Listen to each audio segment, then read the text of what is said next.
Hello, hello. How is everyone doing? I wanted to jump on here and make this video. We're going to talk about Diwali and we're going to talk about Halloween. I've made videos about Halloween in the past. However, just each year, just think it's good to talk about it, to learn new things, to expose new things, so we can have a greater understanding, especially in light of some of the movies that came out. We're actually going to talk a little bit about Hocus Pocus too. Um, and so let's just jump right into it. So I've been seeing this holiday called Diwali, and I never heard of it before, and which is really interesting because part of my testimony, um, when I was really saved by the Lord, prior to that, I had been looking into teachings of Jainism, and I had never heard of this, but who knows where I would be now had the Lord not saved me. But when I look at this, so this says New York City Mayor Eric Adams announced during a press conference on Thursday that the festival of Diwali, celebrated by Hindus, Jains, Sikhs, and Buddhists, will become a public school holiday in the city beginning next year. So I had seen on a few just different websites that there were different specials and deals for this holiday, which I'd never heard of before. So I was like, okay, let me research this. I would like to look this up. And then this came out, and I thought that this was interesting leading up to the days of Halloween, or for those of you who know about Samhain or Samhain, depending on how you pronounce it. But I wanted to look at this. So, what is this about? And then we'll get into some other stuff. But basically, for Hindus, it says this is linked to an ancient legend of Lord Rama, who was deprived of his kingdom and sent into exile for 14 years. So, I thought that first part right away caught my attention because instantly, I'm thinking of the enemy. I'm thinking of the way that, he was essentially kicked out of heaven, right? Exiled from heaven, essentially. And so I thought this was interesting. But what is even more interesting is it says Diwali celebrates Rama's eventual defeat of the evil spirit Ravana and his triumphant return to his home. So we know, right, like the Tower of Babel, what is this all about?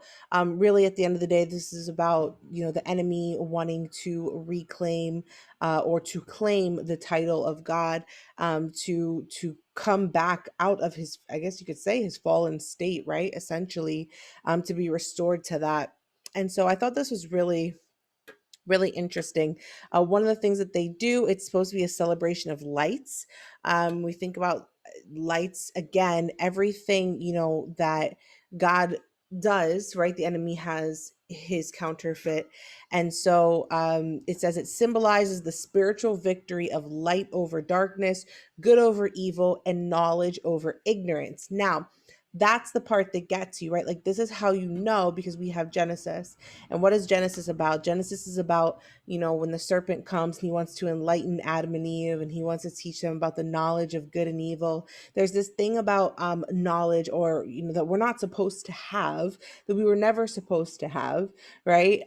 But they look at this as an ignorance. And so this is supposed to be victory, light over darkness. Again, the enemy claiming himself to be light. God, in this case, the God that we serve, this is looked at in some of these belief systems as the oppressor, right? Especially in the occult, that it's really this oppressive force. And so, again, there's this inversion or this twisting of it. So I thought that was interesting. And just to show you, so if you guys, I don't know if you remember, there's a song that came out by Ariana Grande and Nicki Minaj, and it says, "The light is coming to give back everything the darkness stole." Again, they're not the light. They're not talking about like Christians. They're not talking, you are the light of the world. They're not talking about, Jesus. They're referring to like the way that like Lucifer, the morning star, like this is what they're referring to. That is the light for them. It's an inversion, it's a twisting of these things. And so when they say everything the darkness stole, again, it's like you go back to these mythologies, Prometheus, right, giving light to mankind, illuminating them, giving them knowledge. So this whole idea again, which is in direct contrast with the Abrahamic faiths, especially looking at what we read in Genesis about the knowledge that was given was harmful to man, that caused a spiritual death through the disobedience, right? Like these are things that are directly in contrast. Now I'm like, let's go a little deeper. I'm like, because I love seeing when God exposes the enemy in these things. So this says how Goa celebrates the slaying of a demon king. Now, there's different ways actually that this is celebrated depending on, I guess, which region that you come from in India. And so one of them has to do with another story called The Slaying of a Demon King, which is also interesting. So thinking of who is the demon here, right? But it says how, so this is what they'll do in order to commemorate this. So here you go. This is a image for you to look at. I mean, what is that kind of looks like our modern, like how we might look at, the way that Satan is depicted to a degree, but I thought this was interesting. So this is King Narakasura, and it says that he's killed by Krishna. Okay, now what's interesting, I'm just going to show you some other photos. So what they do is they commemorate basically this demon, the takedown of this demon. But you can see that these things, these images, these things are made every year to show this. Okay, now what's interesting is some of the story behind this. And I'm going to show you this story really quickly just to give you a little bit of background about this demon king. It's Narakasura, and this is a mythical Asura king in Assamese tradition. He is regarded as the legendary progenitor of all three dynasties. So what got me about this? Okay, so this demon king is the child of here you go, Budevi, which is supposed to represent like the mother goddess of the earth, essentially. And she's a consort of the god Vishnu. And she's also connected to, it says, the second aspect of Vishnu's consort Lakshmi. And what they say is that whenever this holiday is being celebrated, Lakshmi, for example, she is honored during this time. So again, this is all rooted in the mythologies. And so Lakshmi is supposed to be like wealth and prosperity and all that. And it's really a celebration of that and of the earth. And so they'll honor this goddess.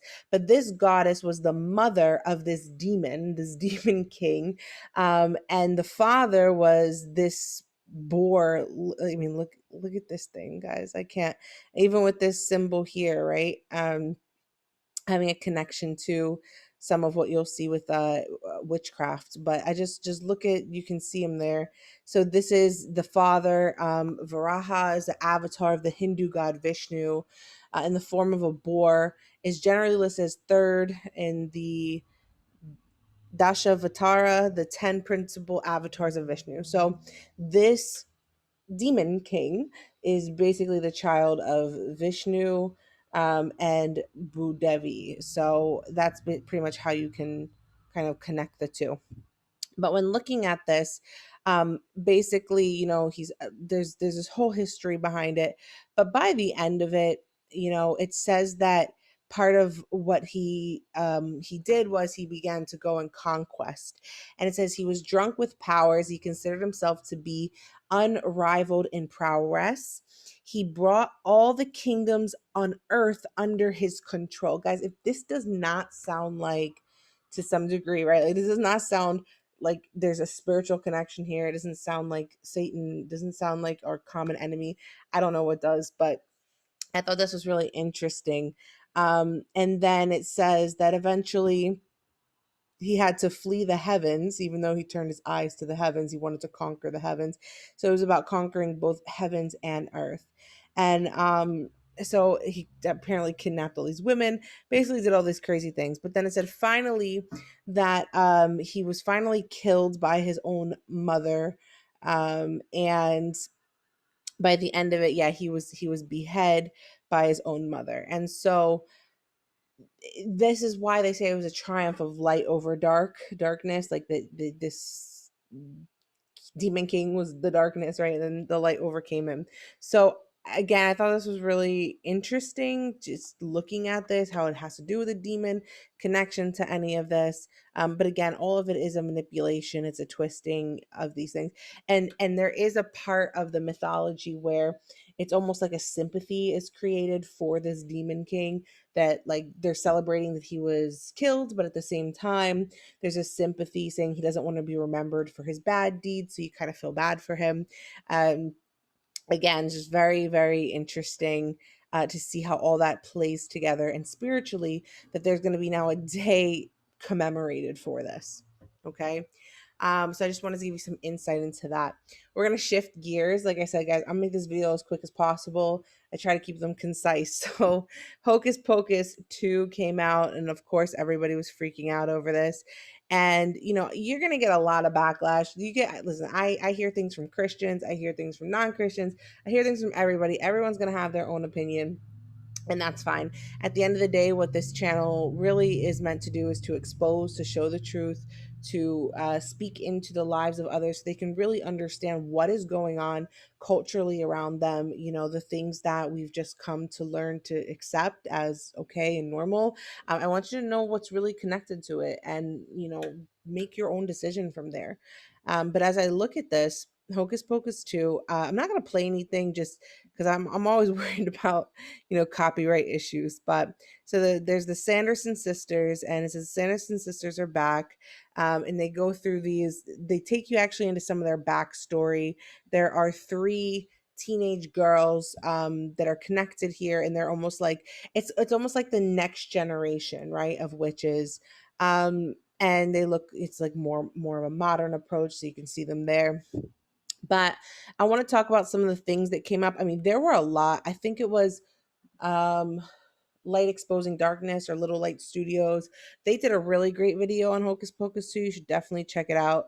But they show like they do like a flashback to when they were receiving their powers. They got this the first time they got this book of the book, which I believe has to do with a necromancy book, and I'm going to show you that in a minute. But they received this book, so you see them there as kids in Salem, Massachusetts.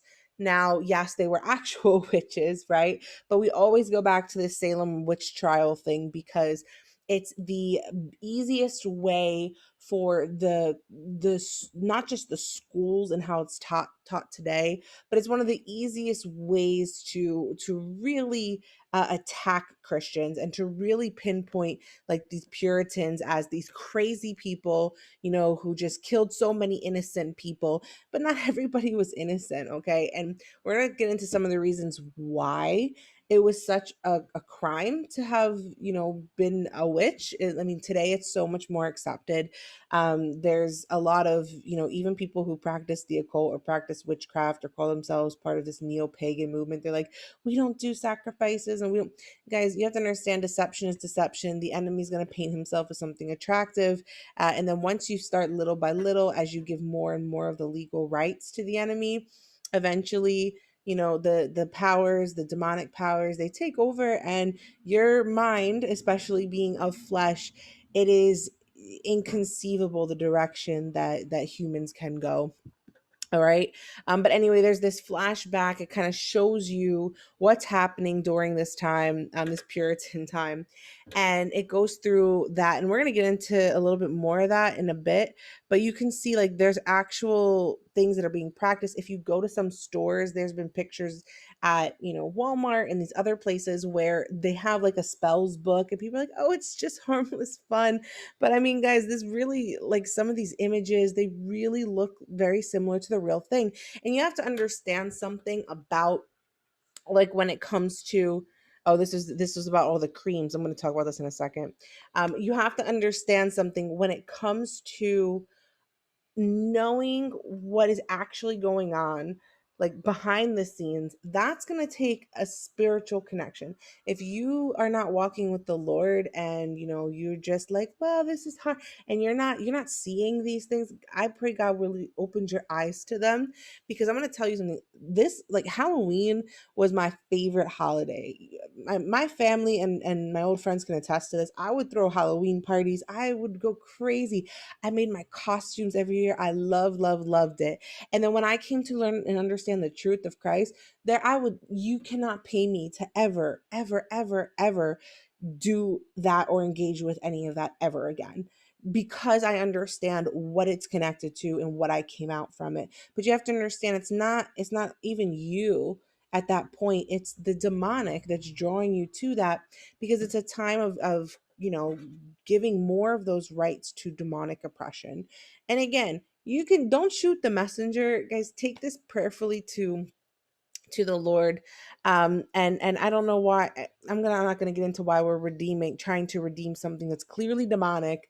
I would love to see, I love, who is it? If you've ever heard of John Ramirez, he has a really powerful testimony. Check him out if you're not familiar. But he talks about, you don't hear people in the Satanic Church saying, "Oh, I can't wait to go, one time a year and walk into the Sunday church building, and let me go participate with that." So why do we participate with darkness? I don't know. I mean, I do know, but I'm going to reserve my opinions on that and keep going in the video. But this scene is really interesting. They're in like a CVS, and actually making jokes about eating children. But they're looking at all these creams and perfumes and things like that. And I thought this was interesting because when I think about this now, I'm not saying like if you wear makeup that you're serving the devil. That's not what I'm saying. But what I'm saying is there's definitely something behind this. And I think this is why also at Halloween you have masks and some of these other things, what it's doing in terms of connection to the spirit. So like, again, like this is a spiritual thing. Right. Like I look at these like drag queens, and I look at these situations, and I'm just kind of sitting here thinking, well, look at them. Like this is like an all year thing. Like, look at the costumes, it's so elaborate, the makeup. And you have to understand, there's demonic behind this. Okay, there's a spirit that influences this. You never see them looking as like a refined, presentable woman, if that really is what it is and you want to embody femininity. This is not femininity. Okay, look at the makeup. It's just everything. It's excessive, it's extravagant. And there's a part in the movie where it talks about, oh, like, we have makeup, we have lotions, we have perfumes, they're modern potions. And I'm just like, that's crazy. And I feel like there is a connection there. Again, I'm not judging you if you wear makeup. I'm just saying to look at the extravagance or the extreme of it. It is also something that Egyptians practice. They would wear elaborate eye, like around the eyes. There's something in the book of Enoch that talks about this. But I just wanted you to think about that, because what we see as popular in popular culture, there's a spiritual connection behind that. And so we can't walk around in ignorance, but it's good to know these things, right? Like, why are these things happening? What is it doing for us, and in the spirit? And so again, going back to this concept of oh, the Puritans, literally they wanted to have a more pure form of religion, right? Pure, like when you think of Puritans. But they're depicted here as like foolish and oppressive and all of this. And again, these are ways to really reframe what was happening at that time. Now, I'm not saying that some of the people that were accused were not innocent. Um, Again, I don't know everything about the situation. I wasn't there. You only have historical documents. You can look at those things. However, I do think a lot of it was rooted in a good cause. And what I mean by that is, you have to understand what was happening and what was in the awareness of the Puritans at that time when it came to witchcraft. And so this is I just this blew me away. So according to Massachusetts, their curriculum, what they teach sixth grade students and this is again why I say, like, I have my book coming out, Faith Crushed in the Classroom. That's actually launching November 16th. If Please get yourself a copy. If you're interested, please let me know in the comments. And I just want to make sure I can post a link for you guys to buy it. And it talks about this, right? Because the way that um, our school curriculum really does paint Christianity is completely biased and wrong. And one of the things here, it says the Puritans' desire for conformity, check this out, was so strong that they wanted to get rid of anyone that was different. So that's what's being taught to sixth grade students in Massachusetts, by the way. This is the example. The trials were an excuse for the people of Salem to expunge of all those who were different.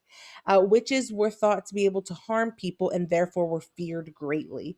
So this is how they're teaching in ELA sixth grade, the Department of Education, Massachusetts, how they're teaching the Salem witch trials. So I thought that, I would share that with you. But let's actually talk about this. So, because you'll hear people say, that's not what a witchcraft is. It's not what it's about.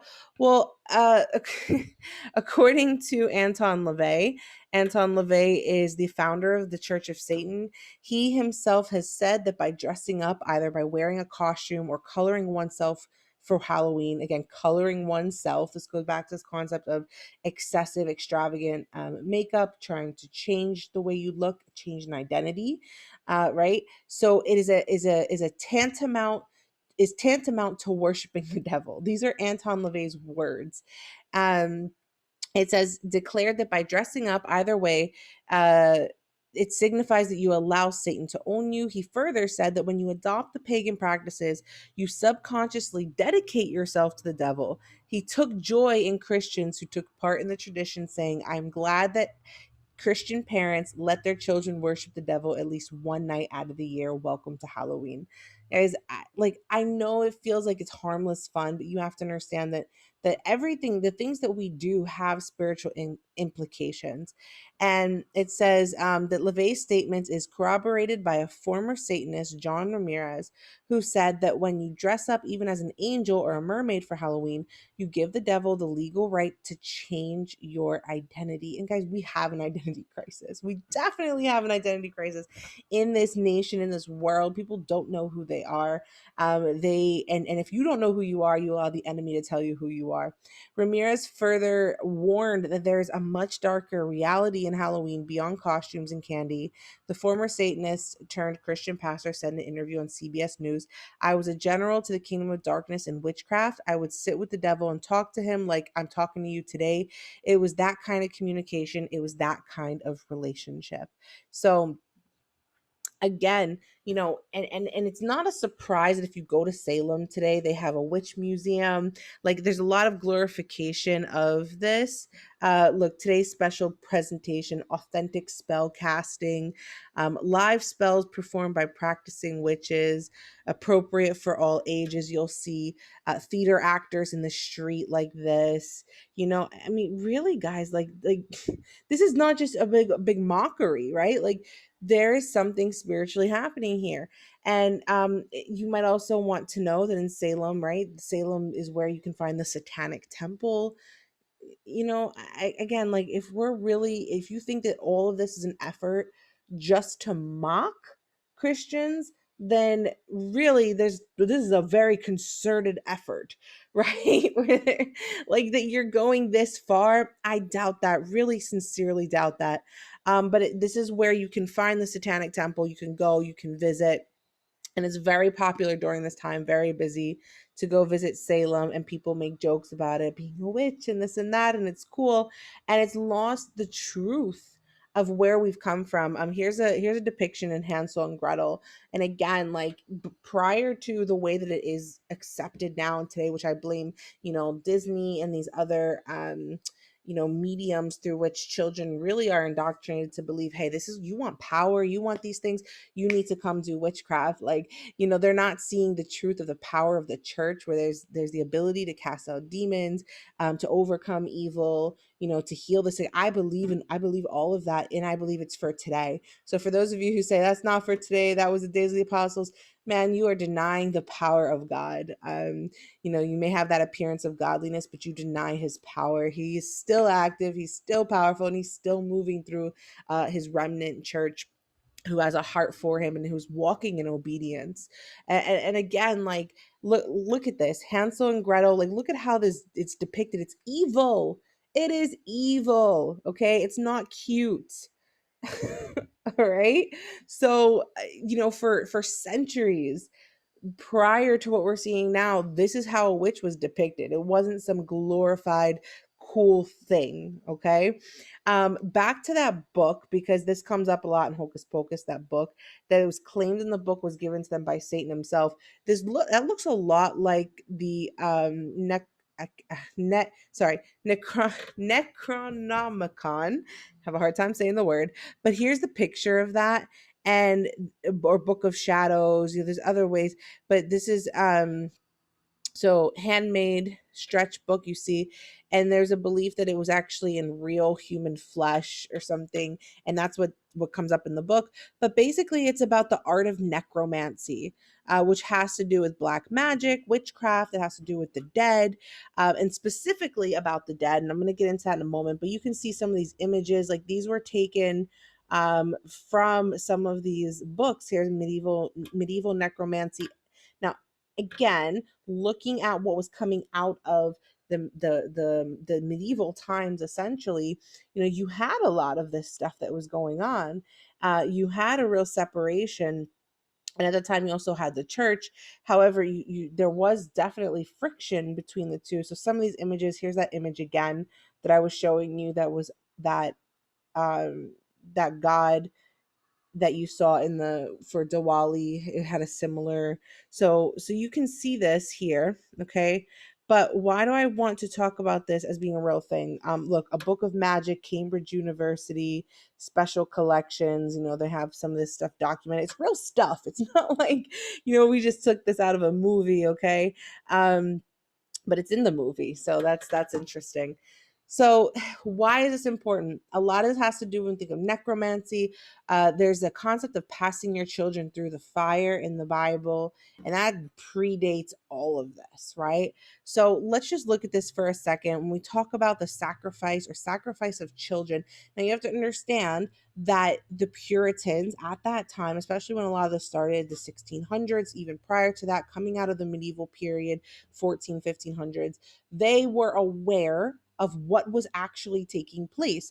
Meaning, yes, there were children, and even today, this is a day when children are most abducted. Okay, you have the highest number of children who are abducted on this day.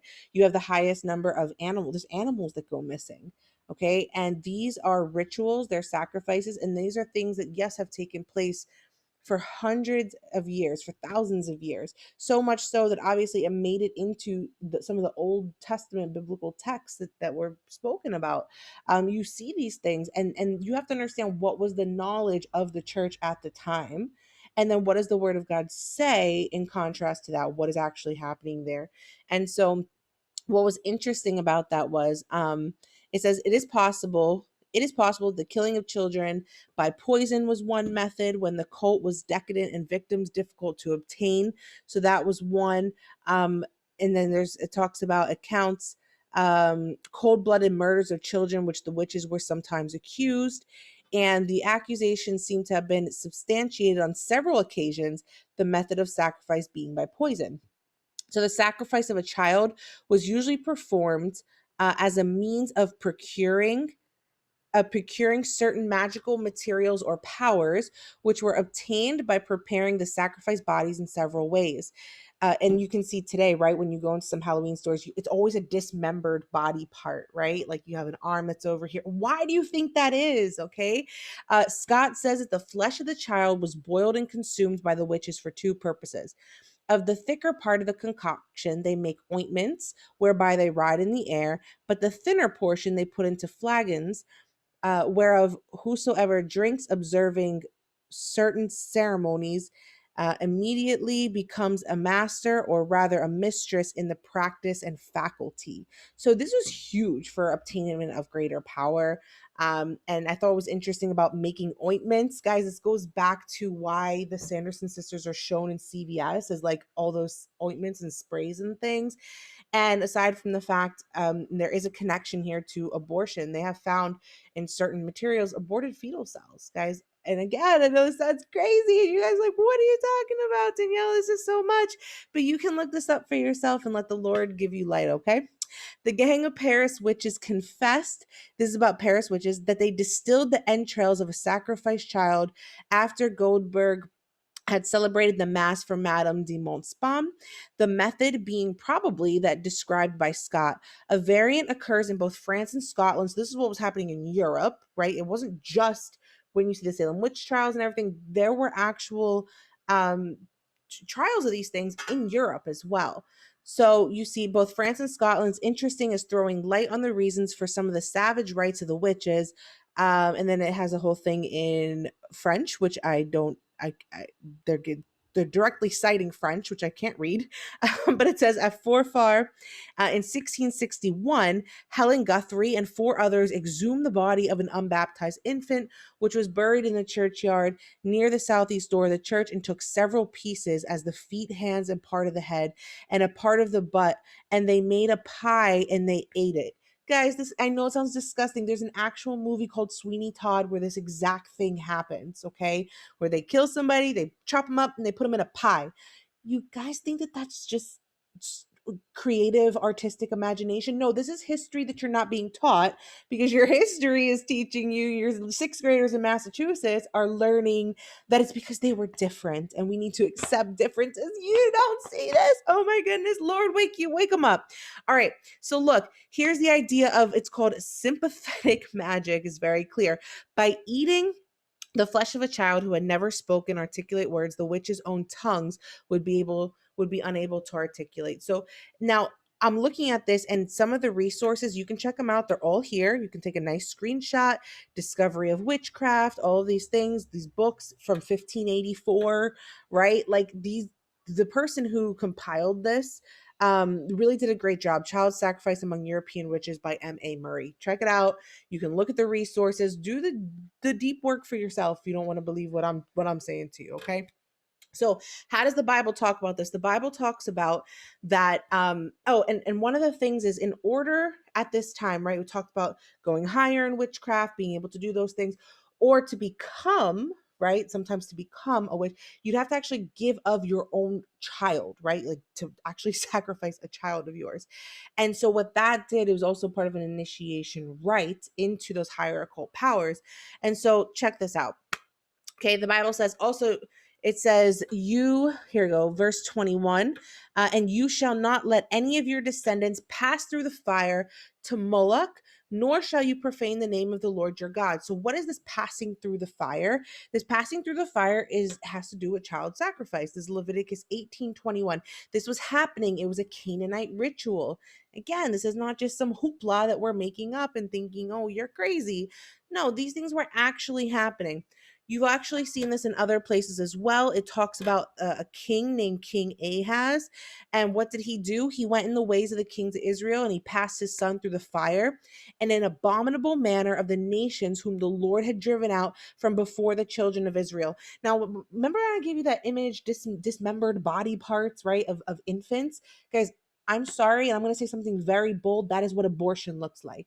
That is what, especially a later term abortion, not even that late term, because the baby's arms and all that, so all this stuff's already formed really early in the pregnancy. You can see it forming.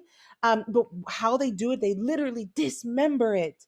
Guys, that is it. That right there in the spirit, that is giving your children to Moloch. That is, and on the Satanic Church's website, they literally tell you that it's a ritual, which, by the way, you can't claim to be anti-theistic, right, and have no belief in God because you call yourself God, which if you could do that, then save yourself from death, but that's another story. But how can you claim to be anti-theistic, yet you're performing literally, you're literally calling yourself, you're not a religion, but you perform rituals. Rituals are part of religion. I'm not even gonna, oh, Lord help me stay focused. Okay. So this isn't even on a Christian website. This is on kabad.org, which is a Jewish website, and it talks about these things. Again, it not even a Christian source. Yes, it's in the Judeo-Christian realm. However, this is not specifically Christian, but it talks about that. It talks about in the book of Jeremiah, it said they have built the high places of Topheth, which are in the valley of Ben Hinnom, to burn their sons and daughters with fire, which I did not ordain, neither did it enter my mind. Okay, so you have to understand what the people were actually doing. They were morally deficient. Okay, but specifically in those two things, they were extremely sexual in the abuse of procreative power. So, to the passing and killings of one's own child through the fire is the abuse of the divine gift of procreating children. So, again, let's look at this, okay? And this is passing through the fire to Moloch. Now, what do you have to do when you're in witchcraft, when you're in these high level things? You need to keep up. You need to keep up with everything that you're doing to maintain, to continue. The devil always wants his blood, more and more blood, right? Because it says in the Bible, there's power in the blood, right? There's life is in the blood. So this goes back to this concept where, oh, it's so funny how in Hocus Pocus they're luring children, right? They want the children, which again comes in, there's a lot of history behind this, want the children specifically for their essence, quote unquote, for their soul, right? The spilt blood, so that they could live longer. Guys, this is stuff taken right out of the book of these books of necromancy, that they're taught to do these things. Now, I can go through more of this. You guys could check this out for yourself. You can see like kind of some of what they're saying. But I wanted to, let me jump back over here. So I'm going to show you a quick video again, just to kind of break this, because some people are really like, I don't believe that people do this. There is a rapper, Azelia Banks, and she talks about sacrificing live chickens as part of brujeria, which is a form of witchcraft, usually in Latin American countries and some African countries as well. But it talks about doing that for years. And so I'm going to show you, just, you can watch this for yourself. It was straight from her Twitter. The amount of crap that's about to come off my floor right now, guys. Oh my God. 3 years worth of brujeria. Like, do you see that? She said 3 years worth of brujeria. And then she goes and she continues. She's going to start scratching. You see the floor. You can see how disgusting that is. She's wearing, she's like, I got to go clean it. And then she starts to clean it. You see the feathers and all of that. Okay. Like I said, okay, the higher form is not a chicken. It's going to be an animal. It's going to be an actual human. But anyway, I wanted to share that with you because we need to see, right? Just, if not, it's just me telling you these things. A lot of general, usually it says in the US, 460,000 children are reporting missing every year. And the most time that you're going to find this is around this time. So I wanted to share just another thing with you. If you go to the Church of Satan, they have 9 satanic statements. And it says represents indulgence instead of abstinence. That's also what, this is all about, right? It's about indulging, not about abstaining.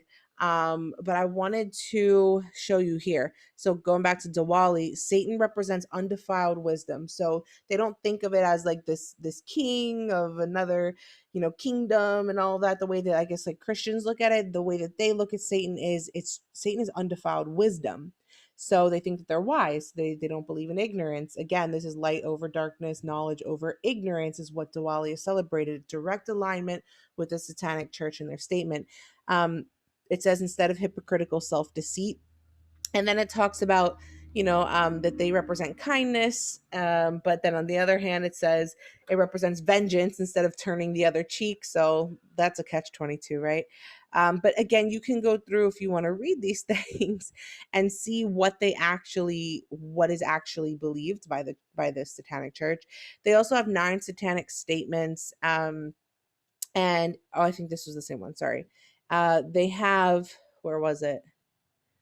Oh, so on their website, what they do is they will talk about different things. So remember I was saying about going dressing up and this thing with identity. Identity is huge, right? Because the enemy doesn't want you to know who you are, that you're a creation of God, you're made in God's image, what that means, what you have access to through Jesus Christ, through redemption, through his blood, and the power to truly triumph over evil with all of the authority that's given to Christ that is now given to his creation, right?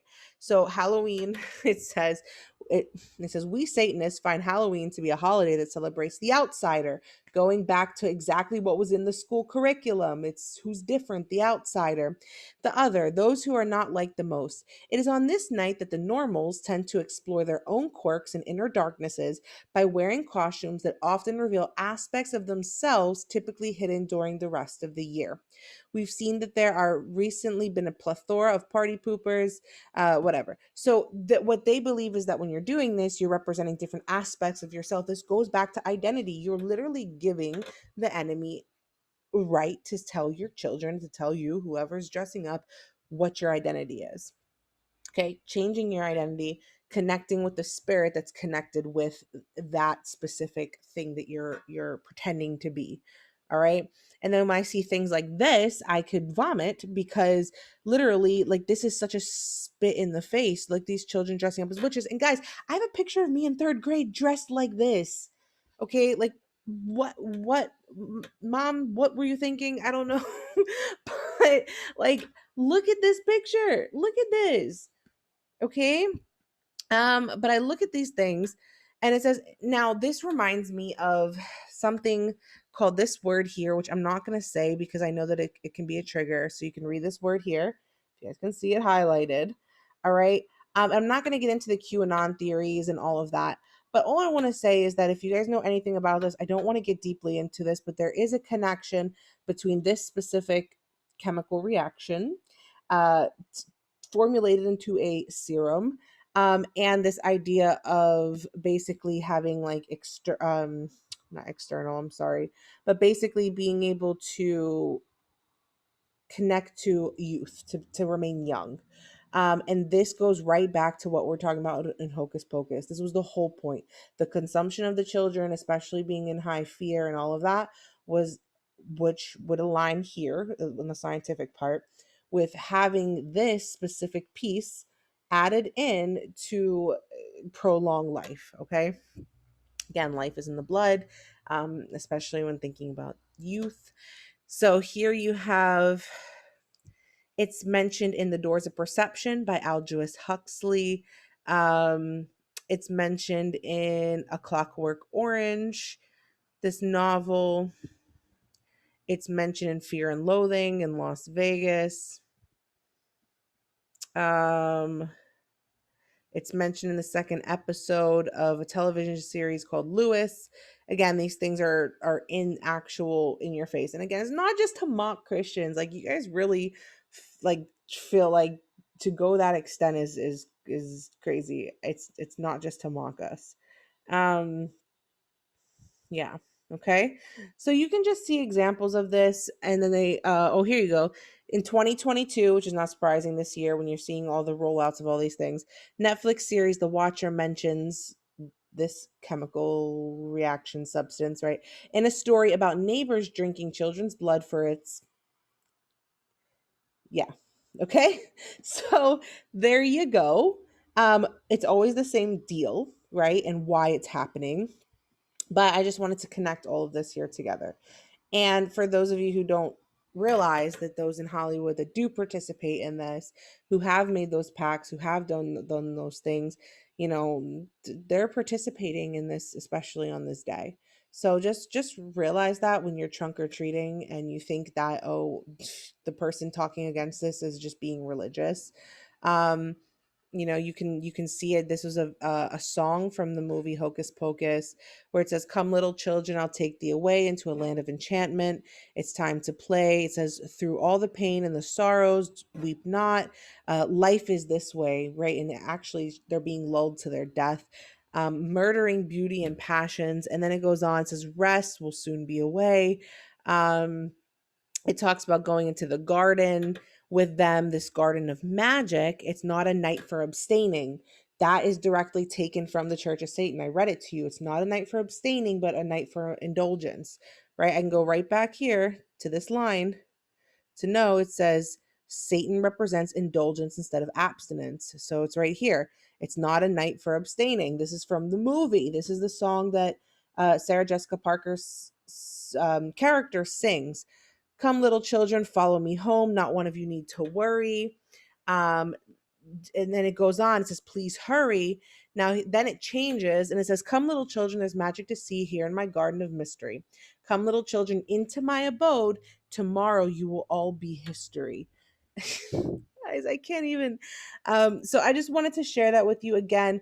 Big reason why I'm not a fan and why I would not want to celebrate this at all or have any connection with this, or I don't think it's just harmless fun. There's so much history that's steeped in that. Again, it just reminds me of the scripture. It's like seeing they will not believe, right? Like that are like so many people's eyes are just blinded because you don't want to see the truth. If you want to see the truth, you will search for the truth and the truth will be found, and you will find the truth is in Jesus. And when the Holy Spirit reveals, he's going to reveal things. So I, just pray that through this time you guys will see this, that you will actually genuinely care for these things and understand that these things are very real, and the enemy God warns us about it, right? He's always exposing the enemy. So just if this video was a help to you, please give it a thumbs up. Please share it with somebody. And I really encourage you, watch the video all the way through to the end before jumping in the comments and oh, this is ridiculous. Like test everything up to the light of what I'm saying. Like do your research, So I say this to you guys all the time.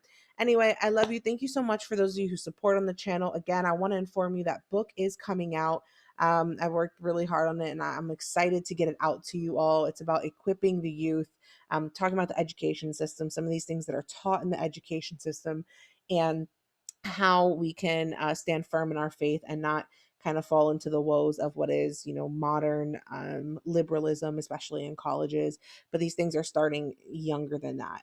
But the book really aims for talking about my experiences as a teacher from middle school all the way up through high school, and then my experience in college. And so I hope that it blesses you.